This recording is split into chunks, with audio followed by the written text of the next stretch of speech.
بسم اللہ الرحمن الرحیم۔ میرے پیارے بھائیوں اور بہنوں، السلام علیکم ورحمۃ اللہ وبرکاتہ۔ آج میں آپ کو یاد دلانا چاہتا ہوں اور اپنے آپ کو بھی ایک ایسے سوال کی یاد دلانا چاہتا ہوں جو صدیوں سے بنی نوع انسان کو الجھا رہا ہے۔ ہماری زندگی کا مقصد کیا ہے؟ ہم یہاں کیوں ہیں؟ اللہ نے ہمیں کیوں پیدا کیا؟ یہ سوال جواب طلب نہیں ہے۔ اللہ تعالیٰ قرآن پاک میں واضح طور پر فرماتا ہے، میں نے جنوں اور انسانوں کو اس لیے پیدا نہیں کیا کہ وہ میری عبادت کریں۔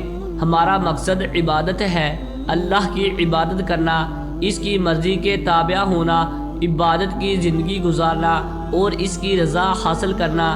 عبادت کا مطلب صرف نماز یا روزہ ہی نہیں ہے، اس کا مطلب ہے کہ ہم جو کچھ بھی کرتے ہیں وہ اللہ کے لیے ہے۔ ہمارا کام، ہمارے خاندانی فرائض، ہماری مہربانی، ہمارا صدقہ، سب کچھ جب اخلاص کے ساتھ کیا جائے تو عبادت بن جاتی ہے۔ اس تیز رفتار دنیا میں ہم اکثر عارضی اہداف میں مبتلا ہو جاتے ہیں، دولت، شہرت، کامیابی، لیکن یاد رکھیں یہ وقتی ہے۔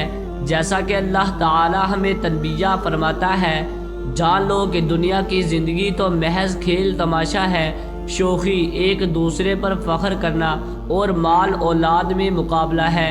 ہماری اصل کامیابی اپنے ابدی مقصد کو پورا کرنے میں ہے اور وہ ہے آخرت کی کامیابی۔ دنیا ایک پل ہے، ہمیں اسے صرف عبور کرنا ہے۔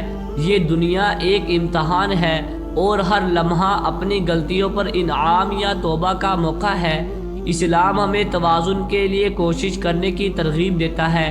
دنیا اور آخرت دونوں میں کامیابی حاصل کرنے کے لیے نبی اکرم صلی اللہ تعالی علیہ وسلم نے ہمیں دنیا میں اپنی زندگی کے لیے اس طرح کام کرنا سکھایا کہ گویا ہم ہمیشہ زندہ رہیں گے، اور اپنی آخرت کے لیے اس طرح کام کرنا گویا کل مرنے والے ہیں۔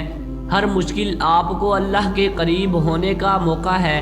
جب آپ کا امتحان لیا جائے تو یاد رکھیں، اور ہم تمہاری آزمائش ضرور خوف، بھوک اور مال، جان اور پھلوں کے نقصان سے کریں گے، لیکن صبر کرنے والوں کو خوشخبری سنا دو۔ ہمارا سفر صرف مقاصد کے حصول کے بارے میں نہیں ہے، بلکہ ان کے پیچھے نیت کے بارے میں ہے۔ اگر ہم اللہ کی رضا کے لیے خلوص نیت سے کوشش کریں تو وہ کامیابی کا وعدہ کرتا ہے۔ بے شک جو لوگ ایمان لائے اور نیک عمل کیے ان کے لیے جنت کے باغ ہوں گے۔ اپنی میراث کو یاد رکھیں، اپنے آپ سے پوچھیں آپ کیسی میراث چھوڑ رہے ہیں؟ کیا آپ ضرورت مندوں کی مدد کر رہے ہیں؟ کیا آپ مہربانی، محبت اور علم پھیلا رہے ہیں؟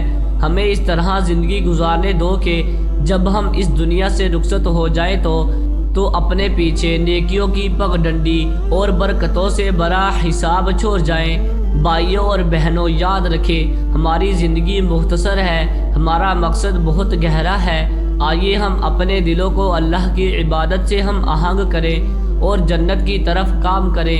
اللہ تعالی ہم سب کو اخلاص، قوت اور استقامت کے ساتھ اپنے مقصد کو پورا کرنے کی ہدایت فرمائے، آمین۔ وعلیکم السلام ورحمۃ اللہ وبرکاتہ۔